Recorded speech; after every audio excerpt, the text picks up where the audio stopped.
여러분 안녕하세요. 엄숙골 매일 성경 읽기 여호수아서 말씀 묵상 훈련 함께하고 있습니다. 오늘부터는 여호수아 8장이지요. 제가 7장까지 자료를 나눠드렸었는데 이제 8장부터는 좀 새로운 형태로 좀 더 간결한 형태로 자료를 나누고 함께 훈련하고 싶은 마음입니다. 그럼 제가 8장부터는 모든 절들을 다 읽거나 설명하지 않고 미리 나눠드린 질문을 중심으로 설명을 드리려고 합니다. 그래서 여러분 여기 여러분이 해당되는 본문을 예를 들면 오늘 같은 경우는 여기 여호수아 8장 1절로 9절을 여러분이 한 2, 3독 가급적이면 소리내서 좀 읽으시고 그 다음에 질문 보시고 답을 꼭 기록하시면 좋겠습니다.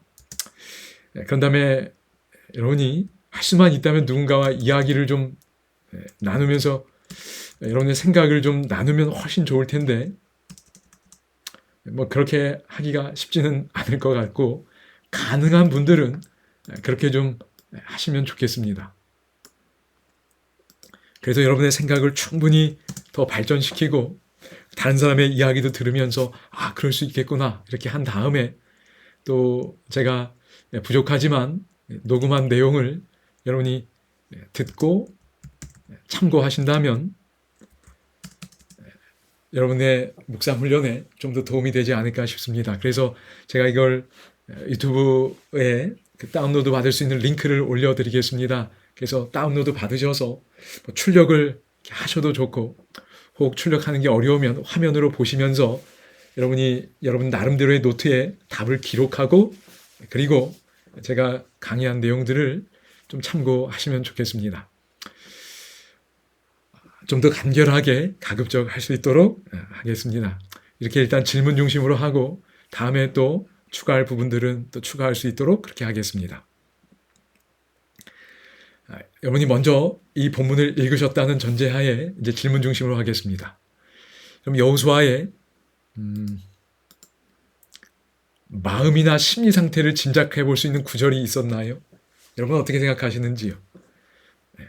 그럼 맞습니다. 제 생각에는 1절에 어떻게 시작되지요?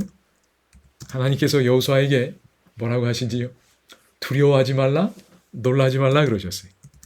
두려워하지 말라, 놀라지 말라. 그럼 여호수아의 마음이나 심리 상태가 어떤 건가요? 지금 두려워하는 겁니다.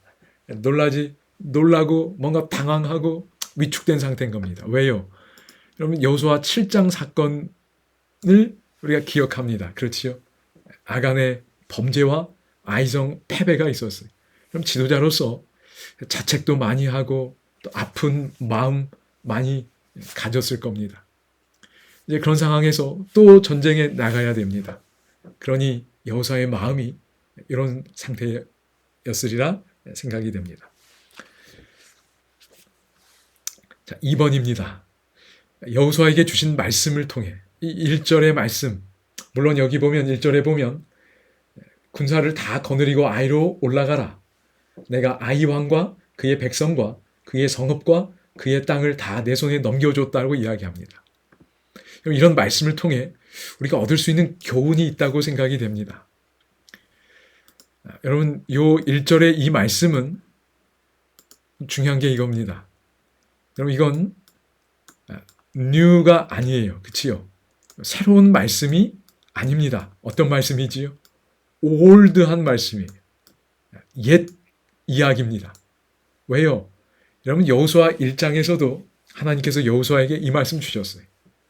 여리고성 전투 때도 이미 여러 번 이 이야기는 여호수아에게 주어졌던 새롭지 않은 내용이에요. 이미 주어졌던 올드한 내용입니다. 그런데 하나님이 뭐하고 계시는 거죠? 맞습니다. 여러분 이게 중요합니다.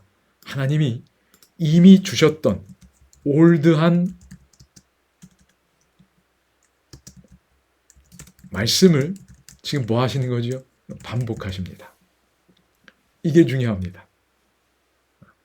오늘 우리에게 이 경험이 필요해요. 그런데 지금 여호수아가 처한 그 상황, 현재의 필요에 어떻게 되는 거예요? 이 너무 와닿게 적용되는 겁니다.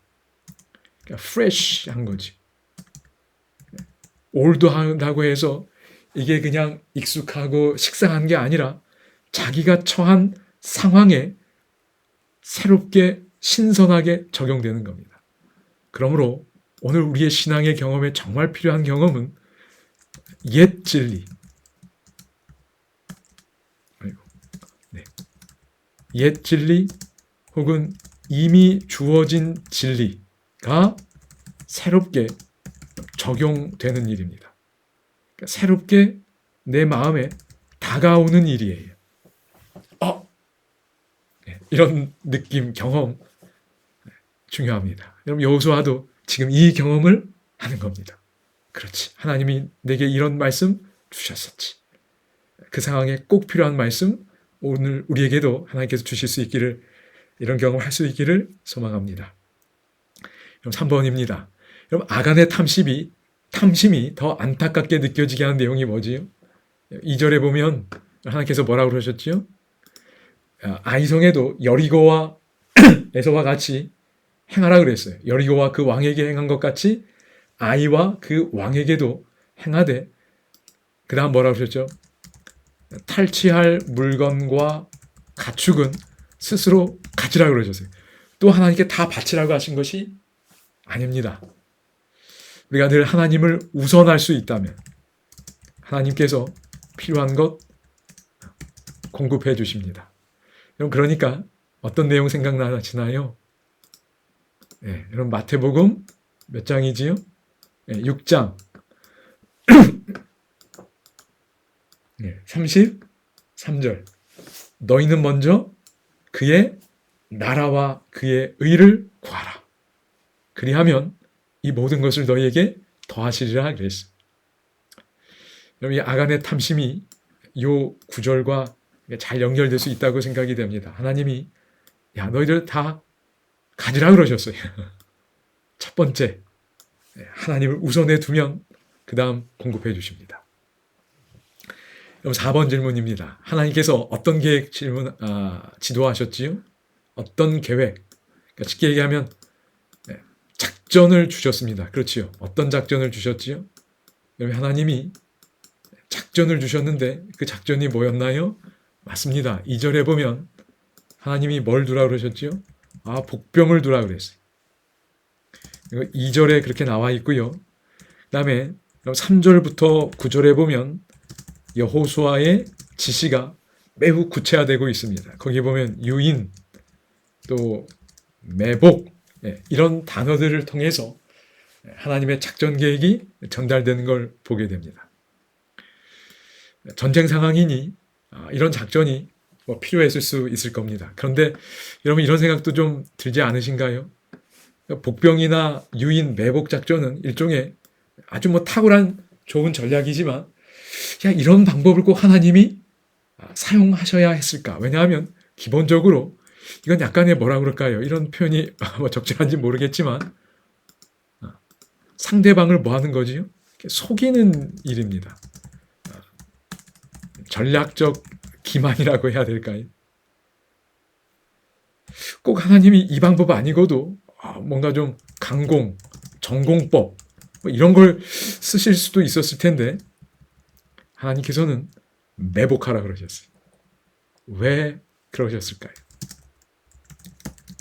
자, 여기도 잘 생각을 못했는데 한 책을 보다 보니까 이걸 라합과 연결해서 생각했습니다. 저는 어느 정도 동의가 됐어요. 그럴 수 있겠다. 여러분, 이 속이는 전략은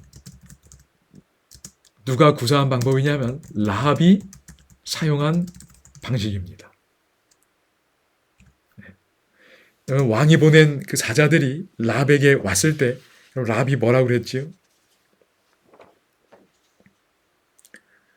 목숨 걸고 하나님을 선택했을 때 그는 그 적을 유인했습니다. 어디로 나가게 했어요? 맞습니다. 그 집에 머물지 않고 머물면서 그 집에 있는 사람들 수색하지 않고 잘못된 방향으로 쫓아가게 했어요. 왔는지 그들이 왔지만 내가 알지 못하고 내가 드렸지만 나갔다. 급히 따라가라. 그러면 그들을 따라 잡으리라 이야기했어요. 그리고 그들을 뒤쫓는 자들이 나갔습니다. 요단 나루터까지 갔어요. 그러자고 성문을 닫았다고 얘기하지. 이게 속이는 전략이고 기만전술이었습니다. 특별히 엉뚱한 방향으로 나가게 했습니다. 하나님께서 그런 방법을 쓰신 겁니다. 그지요? 그래서 패배한 척, 그래서 성문을 열고 나옵니다. 그럴 때 어떻게 했어요? 어느 정도 막 도망가다가 반격하는 거죠. 그때 매복했던 병사들을 또 같이 싸우고 또 성도 점령하고 성을 먼저 점령하지요. 그리고 이제 함께 협공하게 됩니다. 그래서 그 내용의 핵심은 이거였습니다. 여러분, 하나님이 이런 방식을 썼다고 해서 저희가 하나님을 비난할 수 없습니다. 하나님 방식이에요. 그렇다면 라합도 비난하지 말라는 겁니다. 이렇게 하신 하나님의 마음이 이런 것이 아닐까. 저도 좀 동의가 돼서 여러분에게 나눠보았습니다. 여러분 나름대로 또 생각해 보시기 바랍니다. 이제 6번입니다. 6번에 보면 어쨌든 저는 이 라합과 관련된 이 내용이 하나님이 이렇게도 라합을 생각하셨겠구나라는 생각이 들어서 좀 감동이 되었습니다. 6번입니다. 아이성을 공격하기 위한 준비. 다시지요. 다시 기회를 주신 겁니다. 그지요? 다시 주신 기회. 그 실행을 볼 때 첫 번째 아이성 공격과 크게 대비되는 점들이 있습니다. 세 가지 이상 여러분 찾아보시면 좋겠습니다. 여호수아 7장과 대비되는 거지요. 여러분 어떤 게 있었지요? 여러분 7장에는 하나님의 승리에 대한 보장이 없습니다. 보장 말씀이 없어요. 그런데 여호수아 두 번째 공격할 때는 1절에 보면 뭐라고 그러셨지요? 이 내용이 나옵니다. 아이 왕과 그의 백성과 그의 성읍과 그의 땅을 다 내 손에 넘겨주었다라는 승리 보장이 있습니다. 그 다음 두 번째, 또 뭐가 대조가 될까요? 여러분 첫 번째 아이성 공격할 땐 전략이 없었습니다. 그런데 여기서는 이제 전략이 세워집니다. 폭병이에요. 여러분 첫 번째 전투 때는 그 성을 과소평가하고 그냥 3,000명이 올라갔다는 내용이에요. 하나님의 승리 보장도 없이. 그런데 여기서는 폭병, 아까 말씀드린 그런 내용들의 전략, 전술이 있습니다. 그 다음에 세 번째, 또 어떤 차이가 있을지요? 여러분 첫 번째 전투 때는 여호수아가 함께 가지 않았습니다. 그런데 두 번째는 어떻게 하지요? 맞습니다. 여러분 3절에 보면 여호수아가 어떻게 해요? 일어나서 군사와 함께 아이로 올라가려 하여 이렇게 나와 있어요. 이번엔 지도자 여호수아가 함께 갑니다. 그 다음에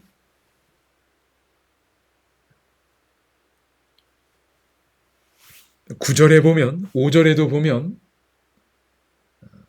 이제 함께하는 나와 나를 따르는 모든 백성, 여기는 군대입니다. 그러니까 여호수아가 앞장서고 있는 것도 보게 됩니다.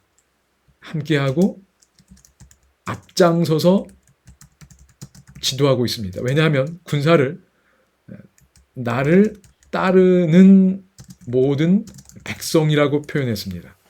함께 올라갔고 앞장서고 있지요. 9절에 보면 그럼 뭐라고 그러죠? 그 밤에 백성 가운데에서 찾더라 그랬어요. 여호수아가 함께하는 모습, 이거 3번으로 그냥 치면 될 것 같습니다. 찾더라라고 9절에 말하고 있습니다. 분명한 차이입니다.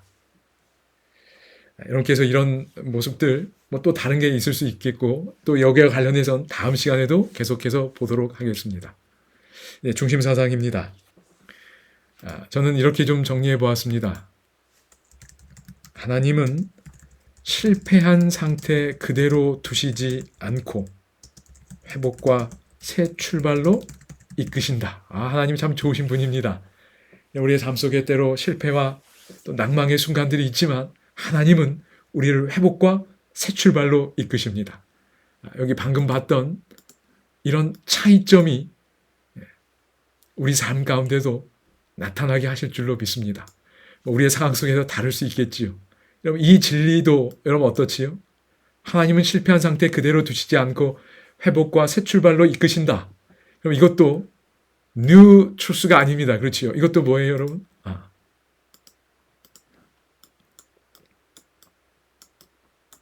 이미 여러분이 알고 계실 거예요. 그러나 하나님께서 이것을 올드한 진리지만 우리의 마음에 새롭게 다가오게 하시면 그것이 하나님의 말씀을 듣고 경험하는 겁니다. 그러면 정말 이거 경험할 수 있게 됩니다.